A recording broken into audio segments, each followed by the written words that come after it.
15 अप्रैल 2023 रात के 10 बज रहे थे। एक सफेद जीप से दो कैदी उतरते हैं। दोनों के हाथ हथकड़ी से बंधे हैं। ये कोई आम मुजरिम नहीं थे। मीडिया के लोग माइक लेकर उनकी तरफ दौड़ते हैं। सवाल पूछे जाते हैं और तभी गोलियों की वो तड़तड़ाहट जिसने सिर्फ 9 सेकंड में पूरे भारत को सन्न कर दिया। 3 नौजवान शूटर्स जिन्होंने पुलिस के कड़े घेरे को तोड़कर भारत के सबसे खूंखार माफिया सरगना अतीक अहमद और उसके भाई अशरफ के सिर में सटाकर गोली मार दी थी। कैमरे में कैद हुई ये हत्या एक झटके में अंजाम दी गई। इस घटना ने पूरे देश को हिला डाला।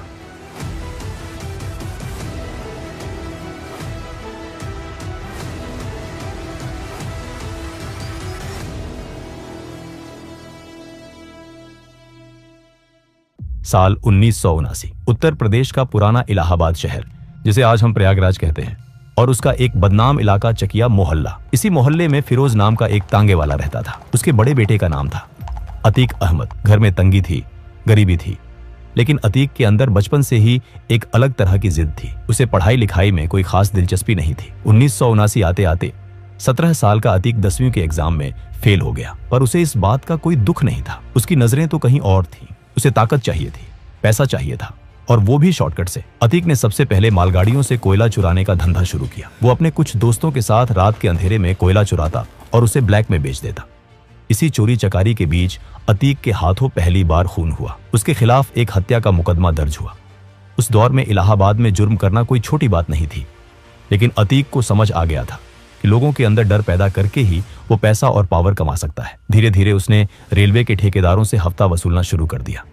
उसका तरीका एकदम सीधा, या तो पैसा दो या जान से हाथ धो बैठो। 80 का दशक आते आते पुराना इलाहाबाद एक और खूंखार नाम से कांपने लगा था। शौके इलाही उर्फ चांद बाबा। पुलिस चांद बाबा के इलाके में घुसने से पहले 10 बार सोचती थी। अगर उसका कोई गुर्गा पकड़ा जाता तो चांद बाबा पुलिस स्टेशन पर सरेआम बमबारी करके उसे छुड़ा लाता था। अतीक शुरुआत में चांद बाबा को अपना उस्ताद मानता था। उसे देखकर ही उसने जुर्म के तरीके सीखे थे। 1985 आते आते अतीक चांद बाबा का सबसे वफादार और खतरनाक शूटर बन चुका था। अपहरण, रंगदारी, कत्ल, अतीक हर काम में माहिर था। इसी बीच उत्तर प्रदेश में 1985 में वीर बहादुर सिंह की सरकार बनी। राज्य में फैलते जंगल राज को रोकने के लिए 1986 में यूपी का पहला गैंगस्टर एक्ट लागू किया गया। चांद बाबा जैसे दिग्गजों के मौजूद रहते हुए उत्तर प्रदेश के इतिहास का पहला गैंगस्टर एक्ट लगा अतीक अहमद पर। पुलिस ने रातों रात अतीक को उसके घर से उठाया और एक गुप्त स्थान पर ले गई। 3 दिन तक अतीक का कोई अता पता नहीं था। शहर में यह खबर फैल गई कि अतीक का एनकाउंटर हो गया है। लेकिन यहीं से खेल में एक नया मोड़ आया। इलाहाबाद के एक रसूखदार सांसद, जिनके पास उस दौर की सबसे महंगी गाड़ियां हुआ करती थीं, उनके दिल्ली दफ्तर से सीधा फोन लखनऊ सेक्रेटेरिएट पहुंचा। लखनऊ से कॉल कनेक्ट हुआ सीधे इलाहाबाद पुलिस चीफ के केबिन तक। वो लड़का हमारा है, उसे कुछ नहीं होना चाहिए। फोन पर एक भारी आवाज गूंजी। दोपहर होते होते अतीक अहमद इलाहाबाद की सड़कों पर सीना ताने आजाद घूम रहा था। उस दिन अतीक को एक बात समझ आ गई थी, अगर हमेशा के लिए पुलिस और कानून से बचना है तो खुद सिस्टम का हिस्सा बनना पड़ेगा। साल 1989। इलाहाबाद में चांद बाबा म्यूनिसिपैलिटी का चुनाव जीत चुका था और अब उसकी नजरें विधानसभा पर थीं। समाजवादी पार्टी के संस्थापक मुलायम सिंह यादव जानते थे कि चांद बाबा की पॉपुलैरिटी और खौफ दोनों चरम पर हैं। उन्होंने चांद बाबा को इलाहाबाद वेस्ट सीट से टिकट का ऑफर दिया। चांद बाबा ने मुलायम सिंह से कहा, नेताजी, मेरा एक चेला है अतीक, बहुत धार है उसमें, उसे टिकट दे दीजिए। मुलायम सिंह, जो राजनीति के कच्चे खिलाड़ी नहीं थे, उन्होंने मुस्कुराते हुए जवाब दिया, चांद, अगर तुमने उस लड़के को विधानसभा भेज दिया तो कल वो तुमसे बड़ा हो जाएगा, तुम्हारा कद छोटा पड़ जाएगा। ये चुनाव तुम खुद लड़ो। चांद बाबा ने फिर तय किया कि वो खुद इलाहाबाद वेस्ट से लड़ेगा। जब अतीक को यह बात पता चली कि चांद बाबा ने उसे टिकट नहीं दिया तो वो भड़क उठा। अतीक ने अपने ही गुरु के खिलाफ इंडिपेंडेंट कैंडिडेट्स नॉमिनेशन पेपर भर दिया। चुनाव हुए। वोटिंग के नतीजे आने से 4 दिन पहले ही हवा का रुख अतीक की तरफ मुड़ चुका था। चांद बाबा समझ गया कि ये तांगे वाले का लौंडा अब उसके हाथ से निकल चुका है। उसने अतीक को खत्म करने का मौत का फरमान जारी कर दिया। इलाहाबाद वेस्ट का एक ढाबा में अतीक अपने गैंग के साथ चाय पी रहा था। चांद बाबा को भनक लग गई। वो अपनी हथियारों से लैस फौज लेकर वहां पहुंचा, लेकिन अतीक को इस हमले का पहले से अंदाजा था। जैसे ही चांद बाबा वहां पहुंचा, चारों तरफ से गोलियों की बारिश हुई। अतीक की बंदूक से निकली गोलियों ने चांद बाबा के सीने को छलनी कर दिया। गुरु अपने ही चेले के हाथों सड़क पर तड़प तड़प कर मारा गया। अगले 1 हफ्ते के अंदर अतीक के गुर्गों ने गिद्धों की तरह चांद बाबा के गैंग के हर एक आदमी को चुन चुन कर मौत के घाट उतार दिया। चुनाव के नतीजे आए। अतीक अहमद पहली बार इलाहाबाद वेस्ट से विधायक बन चुका था। अब वो सिर्फ एक माफिया नहीं था, वो माननीय अतीक अहमद था। विधायक बनने के बाद अतीक का खौफ पूरे इलाहाबाद में फैल गया। जिस रेलवे यार्ड से वो कभी लोहे के टुकड़े चुराता था, अब उस पूरे रेलवे स्क्रैप का टेंडर सिर्फ अतीक के नाम पर छूटता था। दहशत इस कदर थी कि कोई दूसरा ठेकेदार अतीक के सामने टेंडर का फॉर्म भरने की हिम्मत तक नहीं जुटा पाता था। 1991 और 1993 के चुनाव उसने लगातार जीते। उसके पास अब 120 से ज्यादा शार्प शूटर्स की एक पूरी प्राइवेट आर्मी थी। अतीक जल्द ही मुलायम सिंह यादव की समाजवादी पार्टी के करीब आ गया। समाजवादी पार्टी का साथ मिलते ही अतीक का कद बहुत बड़ा हो गया। वो चौथी बार विधायक बना। विधायक की कुर्सी पर बैठकर उसने सैकड़ों लोगों की जमीनों, मकानों और दुकानों पर रातों रात कब्जा कर लिया। इसी दौरान 1995 में यूपी की राजनीति में एक ऐसा कांड हुआ जिसने पूरे देश को हिलाकर रख दिया। इसे गेस्ट हाउस कांड कहा जाता है। उस वक्त यूपी में एसपी और बीएसपी की गठबंधन सरकार थी, लेकिन बीएसपी सुप्रीमो मायावती इस गठबंधन को तोड़ना चाहती थी। 2 जून 1995 को मायावती लखनऊ के स्टेट गेस्ट हाउस में अपने विधायकों के साथ मीटिंग कर रही थी। जब एसपी के नेताओं को भनक लगी कि सरकार गिरने वाली है, तो वो बौखला गए। अतीक अहमद के नेतृत्व में एसपी के गुंडों और विधायकों की एक भारी भीड़ ने गेस्ट हाउस पर हमला कर दिया। दरवाजे तोड़े गए, गालियां दी गईं और मायावती के साथ बदसलूकी की कोशिश की गई। अगर उस दिन कुछ पुलिस अफसर बीच बचाव न करते तो बहुत अनर्थ हो सकता था। इस घटना ने साबित कर दिया कि सत्ता के नशे में अतीक और उसके जैसे बाहुबली लोकतंत्र को जूते की नोक पर रखते थे। उसी साल 1996 में सिविल लाइंस इलाके में एक मशहूर व्यापारी अशोक साहू की दिन दहाड़े हत्या कर दी गई। इस मर्डर को अंजाम दिया था अतीक के छोटे भाई खालिद अजीम उर्फ अशरफ ने। पुलिस अशरफ को पकड़ने दौड़ी, लेकिन जब रिकॉर्ड खंगाले गए तो पुलिस अधिकारियों के पैरों तले जमीन खिसक गई। जिस वक्त अशोक साहू के सीने में गोलियां उतारी जा रही थी, सरकारी कागजों के मुताबिक अशरफ उस वक्त चंदौली जेल की सलाखों के पीछे बंद था। अतीक ने जेल के पूरे सिस्टम को खरीद लिया था। अशरफ की जगह कोई और शख्स अशरफ के नाम पर जेल में हाजिरी लगा रहा था। 2000 का दशक आते आते अतीक इलाहाबाद का बेताज बादशाह बन चुका था। लेकिन 2002 का साल आते आते उत्तर प्रदेश की गद्दी पर मायावती विराजमान हो चुकी थी। मायावती के शासन में अपराधियों पर नकेल कसना शुरू हुई। अतीक पर एक ही दिन में 113 से ज्यादा मुकदमे दर्ज किए गए। इलाहाबाद में लालजी शुक्ला जैसे तेजतर्रार पुलिस अफसर को अतीक के पीछे लगा दिया गया। 7 अगस्त 2002 इलाहाबाद हाई कोर्ट में अतीक की पेशी थी। अचानक कोर्ट परिसर में एक जोरदार बम धमाका हुआ। कई पुलिस वाले लहूलुहान होकर गिर पड़े, लेकिन इसमें अतीक को कुछ नहीं हुआ। अतीक ने मीडिया के सामने बयान दिया, ये पुलिस और मायावती सरकार मुझे मरवाना चाहती है। लालजी शुक्ला ने मुझ पर बम फेंकवाया है।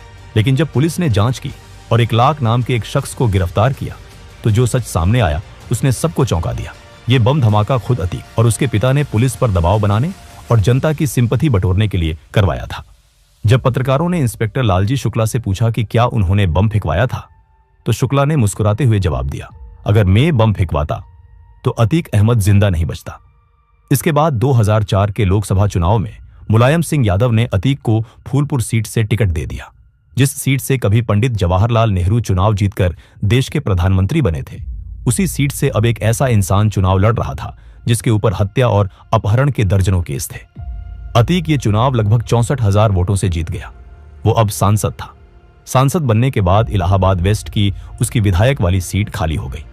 अतीक ने सोचा कि वो दिल्ली में बैठकर राज करेगा और इलाहाबाद की सीट अपने छोटे भाई अशरफ को दे देगा। उसने अशरफ को उस सीट से उपचुनाव में उतार दिया, लेकिन यहीं से अतीक की बर्बादी की स्क्रिप्ट लिखी जानी शुरू हुई। अशरफ के खिलाफ बीएसपी ने एक युवा नेता को टिकट दिया जिसका नाम था राजू पाल। राजू पाल खुद कोई दूध का धुला नहीं था, वो एक हिस्ट्री शीटर था। कभी राजू अतीक के ही गैंग के लिए काम करता था, लेकिन उसमें एक बात थी, वो अतीक से डरता नहीं था। जब उपचुनाव के नतीजे आए तो अतीक के पैरों तले से जमीन खिसक गई। उसका भाई अशरफ बीएसपी के राजू पाल से चुनाव हार गया। ये अतीक के लिए सिर्फ एक हार नहीं थी, ये उसके गुरूर पर एक तमाचा था।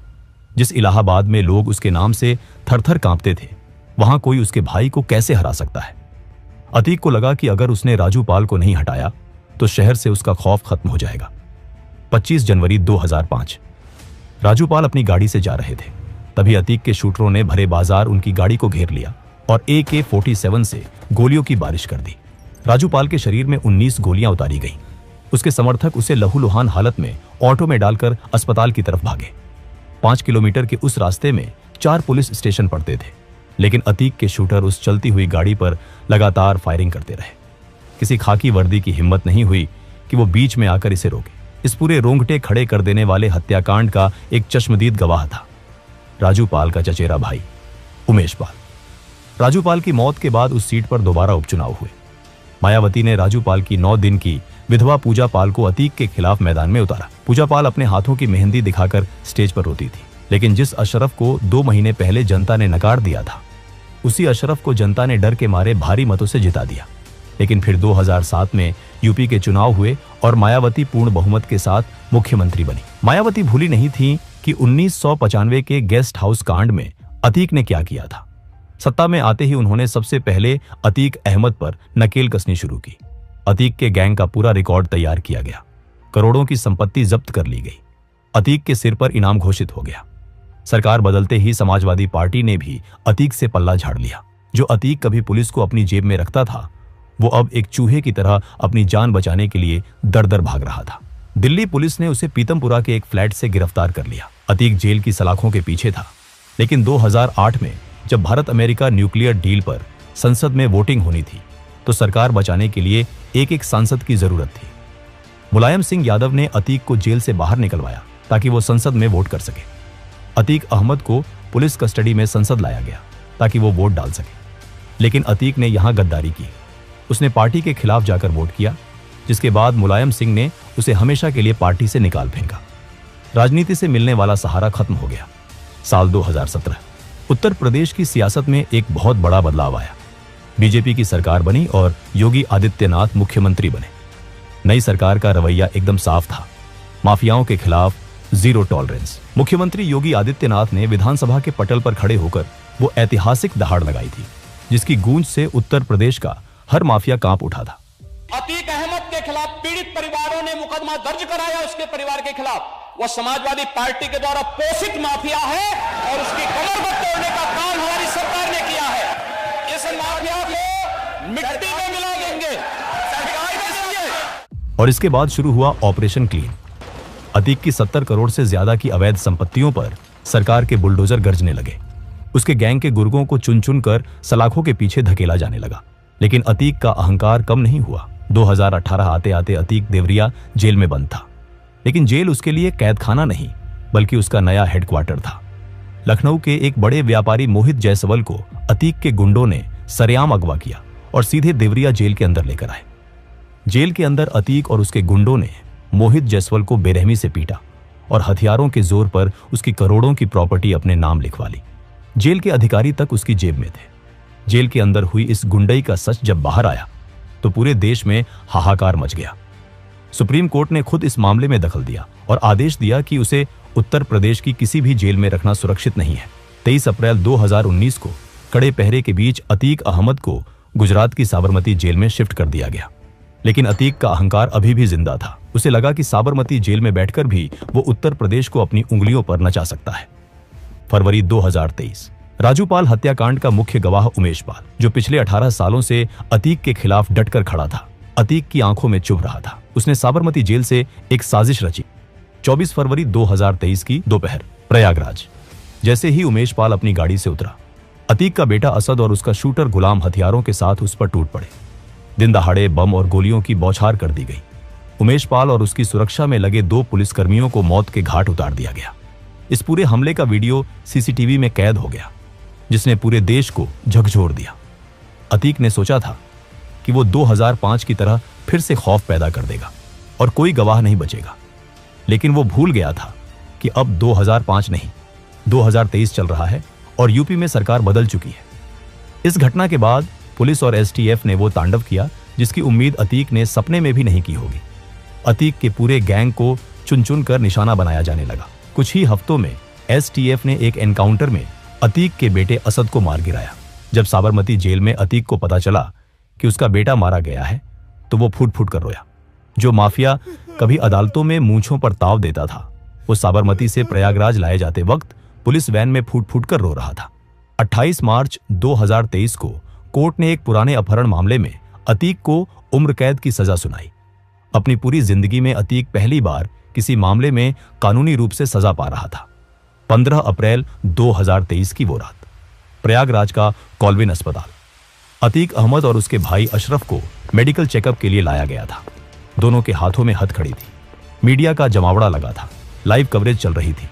पत्रकार अतीक से उसके बेटे के जनाजे में न जा पाने को लेकर सवाल कर रहे थे। अतीक जी, आप अपने बेटे असद के जनाजे में नहीं जा पाए, कुछ कहेंगे? अतीक ने निराशा भरी आवाज में जवाब दिया, नहीं ले गए तो नहीं गए। ये अतीक के मुंह से निकले आखिरी शब्द थे। उसी पत्रकारों की भीड़ में प्रेस का फर्जी आईडी कार्ड गले में डाले, हाथ में माइक लिए 3 नौजवान लड़के आगे बढ़े और लगातार अतीक और अशरफ के ऊपर फायरिंग की। 40 साल से उत्तर प्रदेश को डराने वाला वो बाहुबली धड़ाम से जमीन पर गिर पड़ा। अगले 10 सेकंड के अंदर उन 3 लड़कों ने 18 राउंड फायरिंग की। 9 गोलियां अतीक को लगी और 4 अशरफ को। लाइव टीवी पर पुलिस की मौजूदगी में देश के सबसे खूंखार बाहुबलियों में से एक का अंत हो चुका था। गोली चलाने वाले उन तीनों हथियारों ने भागने की कोशिश नहीं की। उन्होंने तुरंत हथियार डाल दिए और पुलिस के सामने सरेंडर कर दिया। जब उनसे पूछताछ हुई तो उनका कहना था कि वो अतीक के गैंग का सफाया करके क्राइम की दुनिया में अपना नाम बनाना चाहते थे। आज वो तीनों जेल की सलाखों के पीछे हैं और मामले की जांच चल रही है। लेकिन क्या यह सच था? क्या ये तीनों सिर्फ मोहरे थे? पूछताछ में अतीक ने कई पॉलिटिशियंस, बड़े बिल्डर्स और भ्रष्ट अधिकारियों के राज्य खोलने की धमकी दी थी। क्या उनमें से किसी ने अपने राज्य दफन करने के लिए अतीक को हमेशा के लिए खामोश कर दिया? यह सवाल आज भी हवा में तैर रहा है। जांच एजेंसियों की चार्जशीट में जांच के दौरान यह चौंकाने वाला खुलासा हुआ कि अतीक अहमद के तार सीमा पार पाकिस्तान की कुख्यात खुफिया एजेंसी ISI और आतंकी संगठन लश्कर-ए-तैयबा से जुड़े हुए थे। पंजाब के रास्ते ड्रोन से जो हथियार गिराए जाते थे वो अतीक के गैंग तक पहुंचते थे। जिन हथियारों की कंसाइनमेंट सरहद पार से आती थी उसका सीधा इस्तेमाल हमारे ही देश की धरती पर बेगुनाहों का खून बहाने के लिए किया जाता था। दोस्तों, ये थी अतीक अहमद की कहानी। अगर आपको हमारा ये वीडियो पसंद आया हो तो इसे एक लाइक जरूर करें और कमेंट करिए, जरूर बताइएगा कि अगला वीडियो आपको किस टॉपिक पर चाहिए। तब तक के लिए जय हिंद, जय भारत।